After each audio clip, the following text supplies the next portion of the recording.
What do you think are the most common mistakes which candidates make while preparing for the written exam and during SSB preparation and conduct?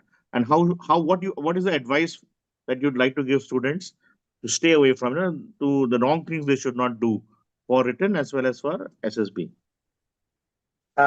Sir, for the return part, some of the students they try to focus on some very difficult topic regarding maths or anything. Mainly for the maths things, sir. Sir, Mhm. they want to focus more on those topics where they find it difficult. For example, the integration, the differentiation, this type of topic. So instead of wasting much time on these difficult topics, we give where they can choose some other easier topic where they can put up their potential, the same potential that they should put up on the difficult one, so that they can score easily. As I said earlier, sir, we don't need to attempt on all the 120 questions to make us pass. At least 40 or 50, they are far more than enough for maths. And you can bring up your merit to that high level from the ZAT also and from SSB also. Okay.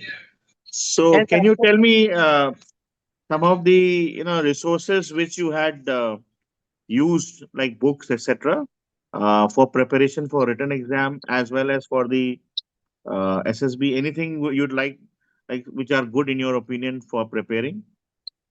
Sir, first of all, the students should at least try to cover all the things that is in the NCRT class 11 textbook. That is one of the most mandatory thing. Except for those who where he find very difficult thing, they can leave that. But otherwise, at least the NCRT it should be completed thoroughly. After that, there is a book known as Pathfinder. We should complete that also. And for most important thing, the students should focus on PYQ questions, because the questions that they ask, they have a different type of different path, the way how they ask. They will not ask the question in such a way that it is very simple or it is straight. So they will try to make some things in the questions where you get stuck. So this type of question can be clarified by solving those PYQs, previous year questions. So I think solving PIQ is one of the best thing that you can do.